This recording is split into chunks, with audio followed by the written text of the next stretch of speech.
దేవుని నామమునకు మహిమ కలుగును గాక. ప్రభునందు ప్రియమైనవారులారా,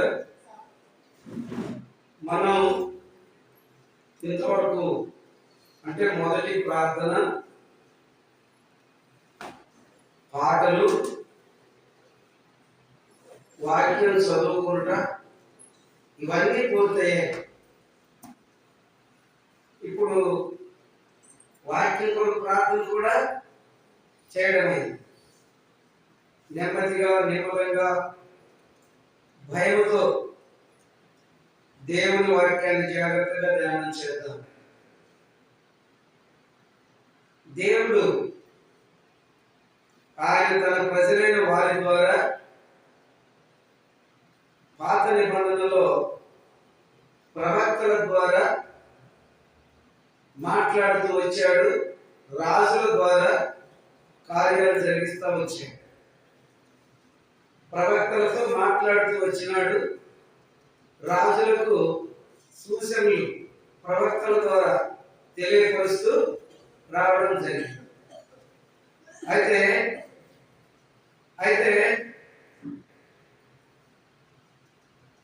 కాబట్టి ప్రభువుల ప్రేమ వల్ల ఈ యొక్క సమయంలో రాజులు లేకపోతే ప్రవక్తలు అనే విషయాన్ని మనం ఒకసారి ఆలోచన చేస్తే, రాజులు పాత నిబంధనలో దేశాన్ని పరిపాలన చేయడానికి దేవుడు ఏర్పాటు చేసుకున్నాడు.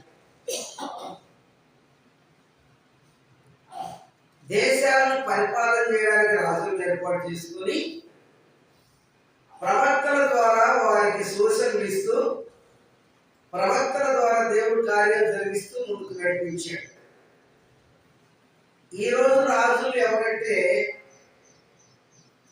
చీకటిలో నుండి వెలుగులోనికి ఎవరైతే పిలువబడ్డారో,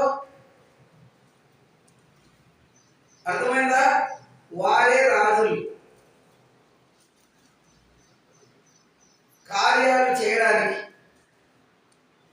రాజులైన యాజక సమూహము, పరిశుద్ధ జనం.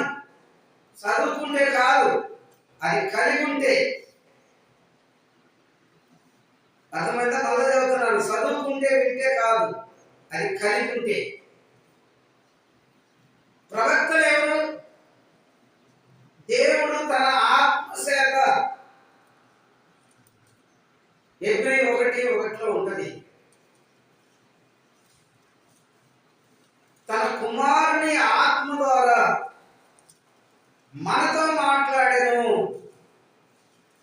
తన కుమారుని యొక్క ఆత్మ ప్రత్యక్షత కలిగిన వారు మాత్రమే ఆ సంఖ్యలో దేవుని పిలుపుకు తగినట్లుగా, దేవుని ఆలోచనకు తగినట్లుగా, దేవుని ఉద్దేశం నెరవేర్చే విధంగా దేవుడు వారిని ఇస్తాడు. వారే, అంతేగాని మిగతా వారందరూ కాదు. ఇలాంటి విషయాన్ని ఆయన సర్వ మానవాళిలో అందరిలో చూడాలని ఆయన ఆలోచన అయింది. ఆయన సమయంలో చూస్తూ ఉంటాడంట. చూస్తూ ఉంటూ ఒక ప్రత్యేకతను ఇక్కడ తెలియపరుస్తూ వచ్చాడు. 9వ వచనంలో, తన ఎడల యథార్థ హృదయం గల వారిని బలపరుచుటకై యెహోవా కనుదృష్టి లోకమందంతటా సంచారం చేస్తున్నది. ఆ తర్వాత ఏమంటాడంటే, ఈ విషయంలో నీవు మతి తప్పి ప్రవర్తించితివి కనుక ఇది మొదలుకొని నీకు యుద్ధములే కలుగును. ఎవరితో ఎవరు మాట్లాడుతున్నారు అంటే, ఆసా రాజు అనాని ప్రవక్త. అనాని ప్రవక్త ఆసా రాజు మాట్లాడుతున్న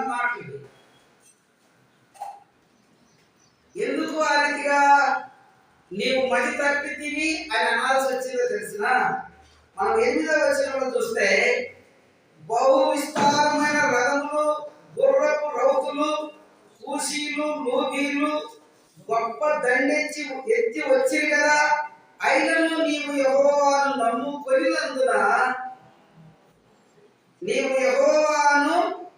నమ్ముకొనినందున ఆయన వారిని చేతికి అప్పగించాడు. ఇంత గొప్ప ఏర్పాటును దేవుడు ఆశ పట్ల చేసిన గొప్ప కార్యములను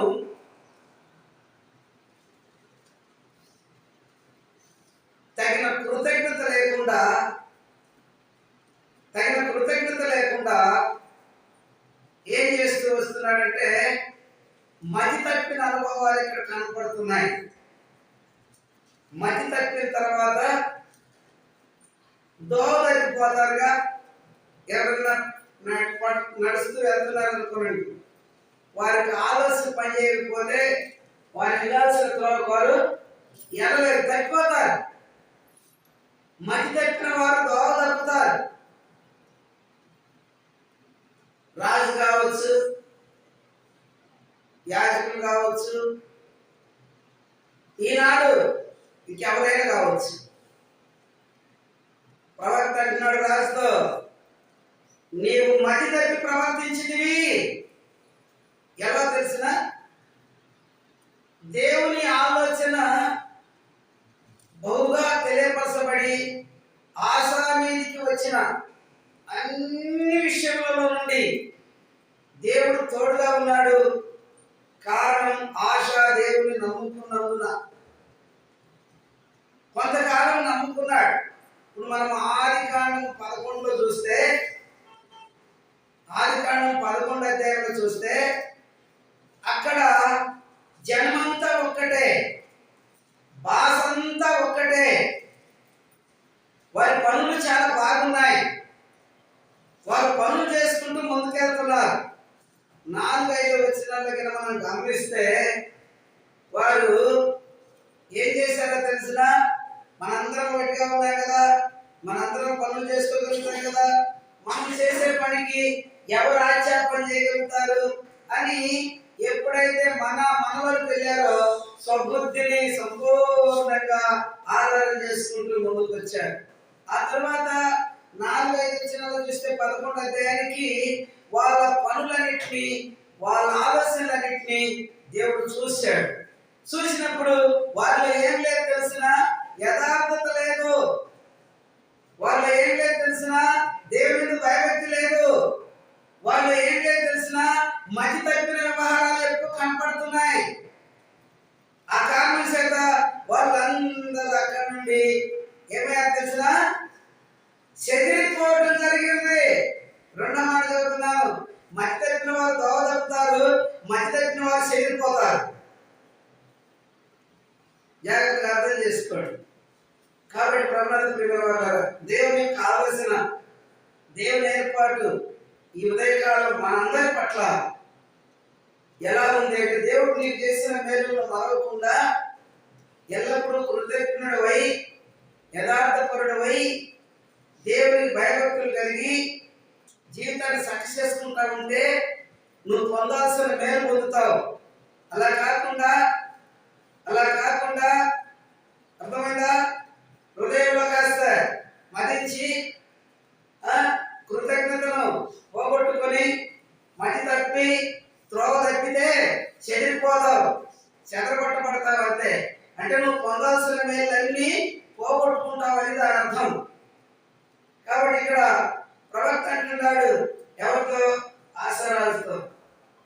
నీవు మతి తప్పి ప్రవర్తించినవి. ప్రభునందు ప్రియమైనవారా, దేవుని నమ్ముకున్న, మార్పు చెంది దేవుని కొరకు జీవిస్తున్న వారు ఎవరైనా సరే ఎన్నడూ కూడా మతి తప్పి ప్రవర్తించకండి, మాటలు తప్పిపోకండి. జీవితంలో ఎంత మాత్రం ఎక్కడ కూడా తప్పిపోయే విధానం కలిగి ఉండకండి. తర్వాత మీరు చదువుకోండి, ఆదికాండం 11వ అధ్యాయం 1 నుంచి 7, 8, 9 వచనాలు దాన్ని చదువుకుంటే అక్కడ చాలా లిస్ట్ మనకు కనపడతాయి. అర్థమైందా? ఈయన ఆశారాజు మతి తప్పినట్లుగా వాళ్ళు కూడా మధ్య తప్పారు. ఎందుకంటే కొన్నిసార్లు మన పితరులందరూ దేవుని మర్చిపోయారు కదా, మనం మర్చిపోతే ఏమైంది అనుకుంటారు. వాళ్ళు మర్చిపోయినందుకు ఏం జరిగిందని మీకు తెలుసు కదా.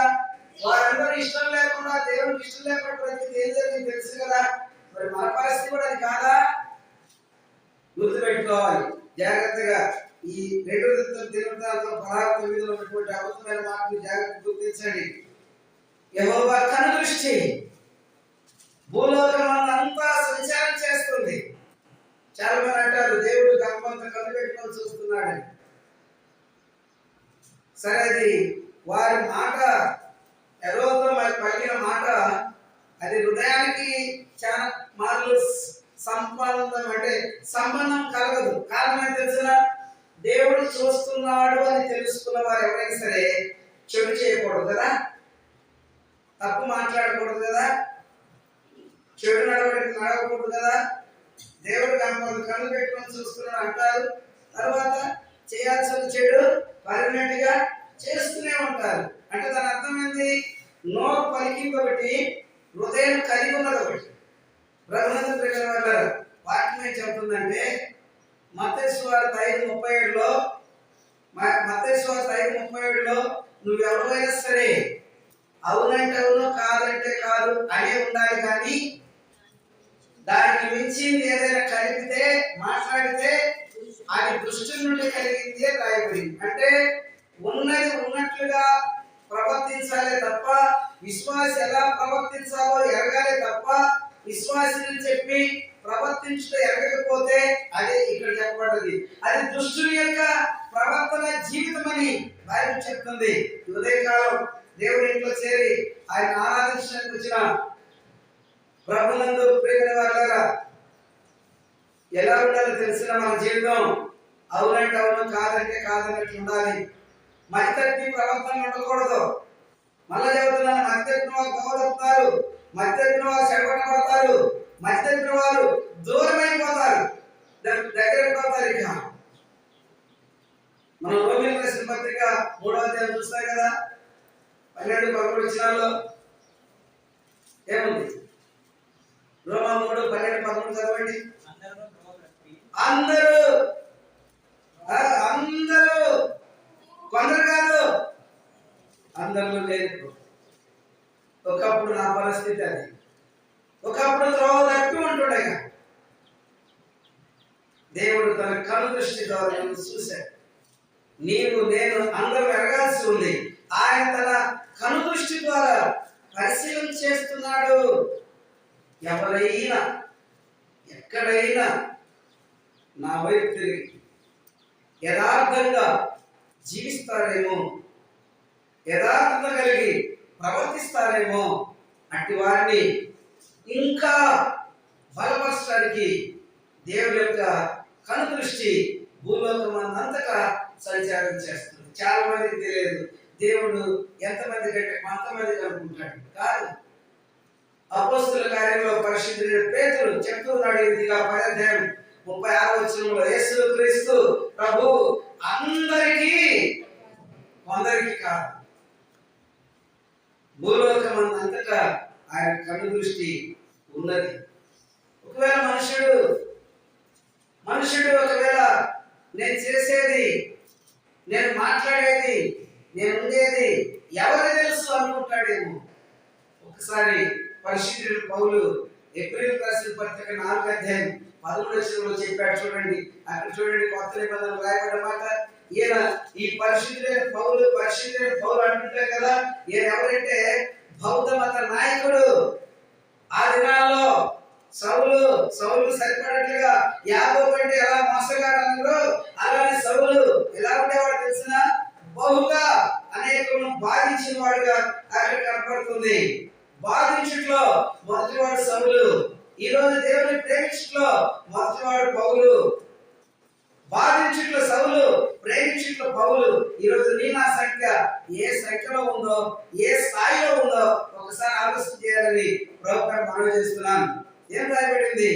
ఆయన కను దృష్టి భూలోకమంతా సంచారం చేస్తున్నప్పుడు చాలా మంది భర్తలకు తెలియకుండా భార్యలు, భార్యలకు తెలియకుండా భర్తలు ప్రవర్తిస్తూ ఉంటారు. అయితే ఆయన తెలియకుండా భూమి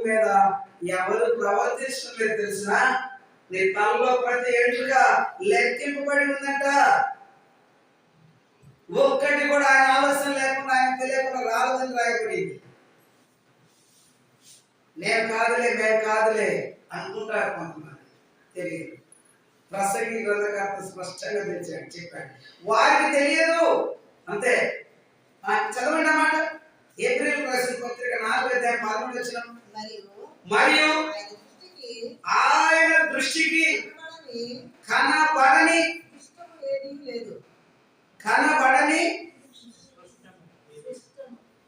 అంటే కొన్ని అక్కడక్కడ కొన్ని దాగి ఉంటాయి చూడండి, కొన్ని మర్మమైన ఉంటాయి చూడండి, కొన్ని కనబడని ఉంటాయి చూడండి మనుషులకు. ఆయనకు మాత్రం కనబడింది ఏది అంటే అన్ని ఆయన కనబడతాయి. ఆయన కళ్ళకి మరుగైనది ఏది లేదు. అది ఆయన చూస్తున్నాడు. ఆశ మనుషుల మీద దృష్టి పెట్టి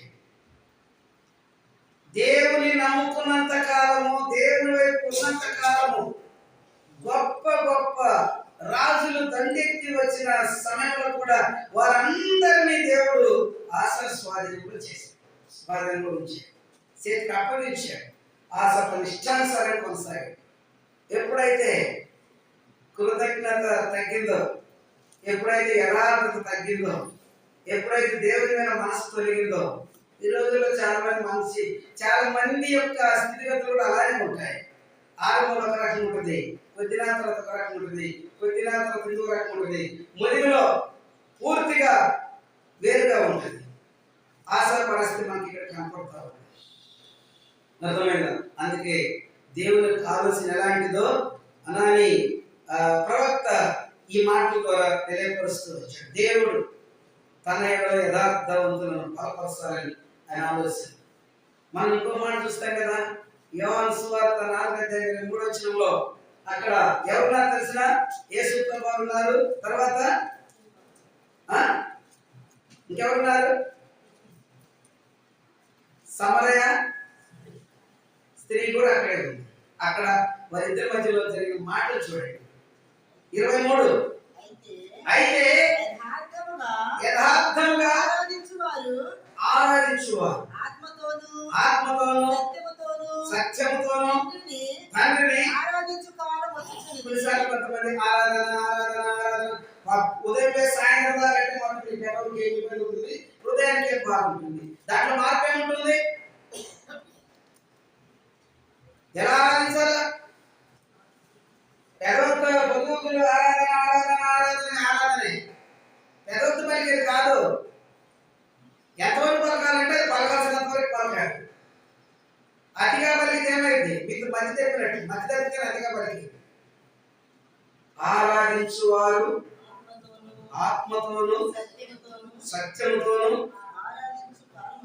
ఆరాధించు కాదు, యథార్థముగా ఆరాధించు కాదు. అట్టి వారి పట్ల దేవుడు ఎదురు చూస్తున్నాడు. ఉన్నావా ఈరోజు అలా? లేక పెదవులతోనే ఆరాధిస్తున్నారు. మనకు తెలుసు కదా, మన పితరుడు పౌలు కొలస్సీ 2:6 ఈ మాట చెప్పాడు. అది ఎన్నికైనది కాదంట. పెదవులతో దానికి అన్ని కూడా సరసమైన చివరికి వచ్చిన చదవండి. కొలస్సీ 2 చివరి వచ్చింది. మనకు జీవమైన క్రీస్తు ఈయన ఒక దేశానికి లేకపోతే ఒక మతానికి కాదు, మానవుడు ఈనాడు జీవం కలిగి ఉన్నాడంటే అక్కడ రాయబడింది. పౌలు అంటున్నాడు, మనకు జీవమైన క్రీస్తు. ప్రాణమే ఆయన జీవ వాయువే మానవుని యొక్క ప్రాణం. తెలియదు కదా, తెలియక పొరపాటు. అంటే చాలా మంది జీవితాల్లో తెలియక పొరపాటు. పౌలు అంటున్నాడు స్పష్టంగా, మనకు జీవమై ఉన్న క్రీస్తు ప్రత్యక్షమైనప్పుడు మీరును ఆయనతో కూడా మహిమయందు ప్రత్యక్షపరచబడుదురు. ఇంకో మాట ఏం వినాలంటే చెప్తాను. అక్కడ మనం చూస్తున్నాం, స్పష్టంగా తెలుసుకోవచ్చు. ఏమాటంటే ఇప్పుడు మీరు చదివిన మాట ఎక్కడమ్మా? మీరు చదివిన మాట కొలసి 2 చివరి వచ్చిన అట్టివి స్వేచ్ఛారాధన విషయంలో వినయ విషయంలో దేహ శిక్ష విషయములోను జ్ఞాన రూపకమైనవి ఎంచబడుచున్నవే గాని స్వేచ్ఛ విగ్రహ విషయములోను అవి ఏకంగా చేయబడవి అవసరమైనవి మేలైనవి కావు. కొన్నిసార్లు కొంతమంది ఏదో రంగం చేస్తున్నారు, అబ్బా బాగా పాడారు, అబ్బా బాగా చెప్పారు, ఇవన్నీ శరీరానుసారంగా మనుషుల్లో ఎంచబడేవే కానీ అవి దేవునిలో ఎంచబడేవి కావు, దేవుడు అంగీకరించేవి కావు. కొన్ని ఉన్నాయి. అందుకే కొలసి యాకోబు పత్రిక సరే ఒకసారి ముందు గలతీకి రండి. 6:3 గలతీ 6:3 ఎవరైనాను ఎన్నికైనా ఎంచుకున్నాడు వాడిని తను తానే వింటున్నారా? విన్నారా? ఇప్పుడు చెప్పడం మాట్లాడి వలసలు ఏం రాయబడింది వాళ్ళు వాడింది శరీరేచ్ఛలో శరీరపరంగా మనుషులు కనపడే విధంగా ఎంచబడతాయంట. కానీ దేవునిలో ఎనగైనవి. మనం ఏం చేయాలి? ఇప్పుడు ఏం ఎంచుకోవాలా, ఏం చేయాలా? మనసులు ఇష్టపడే చేయాలనా, మనసులు సంతోషించే చేయాలనా? మనకు తెలుసు కదా, మనసులు సంతోషపరిచేవాడు దేవుని దాసుడు. కీర్తన గ్రంథంలో ఏం రాయబడిందంటే మనసులను నమ్ముకున్నట్టు కంటే రాజులను నమ్ముకున్నట్టు కంటే యెహోవాను ఆశ్రయించ. మనుషులు రాజుల యొక్క దినచర్యలన్నీ నాడే నశించు. అయితే ఇప్పుడు ఈయన ఆశ ఎవరి మీద దృష్టి పెట్టాడట? మనుషుల మీద దృష్టి పెట్టాడు. కాబట్టి ఏం స్టార్ట్ అయినాయి? యుద్ధములు స్టార్ట్ అయ్యాయి. మన పితరుడు దావీదు మహారాజు అన్నాడు చూడండి, యుద్ధం యెహోవాదని. ఇప్పుడు ఆశ ఎవరి చేత యుద్ధం చేస్తున్నాడు? మనుషుల చేత. మనుషులు యుద్ధం చేసి ముందుకు వెళ్తారా? క్షేమం పొందుతారా? అందుకు ఖచ్చితంగా చెప్పాడు, నువ్వు మధ్య తప్పి మనుషుల మీద దృష్టి పెట్టి మనసులు సంతోషపరుచుకుంటా ఉంటే వారందరి జీవితాల్లో, స్వబుద్ధిని ఆధారం చేసుకునే వారందరి జీవితాల్లో ఇదే మతి తప్పి ప్రవర్తనలు తప్ప మతి కలిగి దేవుడు నమ్ముకునుట కాదు. స్పష్టంగా వాక్యం చెప్తుంది. నాకు ఒక్కడికే కనపడుతుందా? మీ అందరికి కూడా కనపడుతుంది. ఇది చూడండి, అందరూ తెలుస్తారు. ఇంకొక మాట మనం చూస్తాం. 33వ కీర్తన 11వ వచనం. యెహోవా ఎవరిని ఏమని కనిపెడుతున్నారంటే ఎవరిని యథార్థవంతులు ఉన్నారా? ఎవరిని సత్యమును గురించి అనుసరించేవారు ఉన్నారా? న్యాయమును, కనికరమును, ధీరత్వం కలిగి జీవించే వాళ్ళు ఎవరైనా ఉన్నారా? ఒకరితో ఒకరు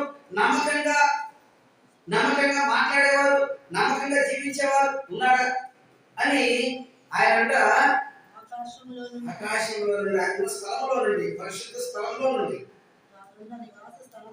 నివాస స్థలంలో నుండి భూలోక నివాసుల క్రైస్తవులు మాత్రమే. ఎంత ఆలస్యం లేదు మాటలు కదా. ఎవరిని చూస్తున్నాడు? భూమి మీద మనుష్యుడు అంటే ఈ భూమండలంలో ఎంతవరకు ఉన్నారు, ఎక్కడెక్కడున్నారో భాషకు సంబంధం లేదు, రంగుకు సంబంధం లేదు, అర్థమైందా? ధన పేదకు సంబంధం లేదు, ఇల్లు వాకిలు చూసి సంబంధం లేదు. ఆయన భూలోక నివాసులందరి వైపు అందరినీ చూస్తున్నారు. ఏమని? ఎవరెక్కడున్నారు, ఎవరేం చేస్తున్నారు మనకు తెలియదు, ఎవరెక్కడున్నారో మనకు తెలియదు, ఎవరేం చేస్తున్నారో మనకు తెలియదు, ఎవరి స్థితే వారికి తెలియదు చాలా మంది జీవితాల్లో. ఎందుకంటే మతి తప్పిన అనుభవం ఉన్నారు కనుక. మతి తప్పటము అంటే పాపమే. పాపం కలిగిన ప్రతి మనిషిని ఏం చేస్తుంది? త్రోవ తప్పించేస్తుంది, మతిని కోల్పోయేస్తుంది. కాబట్టి ఆయన ఏం చేస్తున్నాడంటే ఎవరెవరు చూస్తున్నాడంటే మతస్థులు చూడటం లేదు, భూమి మీద మనుషులు అని ఎంతమంది ఎంచబడతారో అందరి దృష్టి బల్ల మీద ఉండాలి. ఎంతమంది ఎంచబడతారో మనుషులుగా అందరికి చూస్తున్నారు. ఒకవేళ చాలా మంది నాకు సంబంధం లేదు, నాకు తెలియదు, నాకు రూటే కాదు, మా రూటే కాదు అని ఒకవేళ ఆలోచనలు కలిగి ఉంటారు. ప్రభునందుకు తెలియ వారు ఒకప్పుడు మీ అందరి ఆలోచన కంటే నా ఆలోచన మహా వ్యతిరేకమైంది. మాంత్రిక సమయంలో మంత్రాలు చేస్తున్నప్పుడు అర్థమైందా? మీ ఆలోచన ఏర్పాటిది ఆ సమయంలో నా ముందు మంత్రాలు చేస్తున్నప్పుడు మీ ఆలోచన ఏర్పాటిది కదా. అయితే అది ఎలాంటిదో యోహాను మొదటి పత్రిక 2:15-16-17 క్లియర్ చేశాడు. ప్రకటన 22:14-15 క్లియర్గా తెలియపరిచాడు. వెంటనే పౌలు అన్నాడు కదా, ఇట్టి మరణం నుండి నన్ను ఎవరు రక్షిస్తారు అని. అలానే దేవా, ఈ దినం నుండి నేను వెలుపటి సంఖ్యలో ఉండకూడదు. వెలుపట ఏముంది? ఆ సంఖ్యలో నేను ఉండకూడదు. మార్గం చూపించమని ప్రయాసపడినప్పుడు దేవుడు మార్గాన్ని చూపించాడు. తప్పిన మతిని చక్క చేశాడు, త్రోవలో నిలబెట్టాడు. కాబట్టి ఈరోజు మీ మధ్యలో మీ అందరి దగ్గర ఈ విధంగా దేవుడు నిలబెట్టుకుంటూ ఉన్నాడు. ఆయన ఏం చేస్తున్నాడు అంటే భూలోక నివాసులందరి వైపు చూస్తూ ఉన్నాడు. ఎవరు ఎక్కడున్నారా? ఆ తర్వాత వారందరి హృదయములను ఏకరీతిగా అర్థమైందా? కొందరి హృదయం ఒక రకంగా, కొందరి మనసు ఒక రకంగా, కొందరి మనసు ఒక రకంగా చేయలేదు ఆయన. అందరి హృదయములను ఆయన ఊదిన ఆ జీవ వాయువు కదా, పక్షపాతం కలిగింది కాదు, పక్షపాతం లేనిది. భేదం కలిగింది కాదు, భేదము లేనిది. అర్థమవుతుందా? కాబట్టి బ్రతికున్న ఈ కాలంలో మనం ఎంత జాగ్రత్తగా ముందుకెళ్ళాలంటే గుర్తించండి.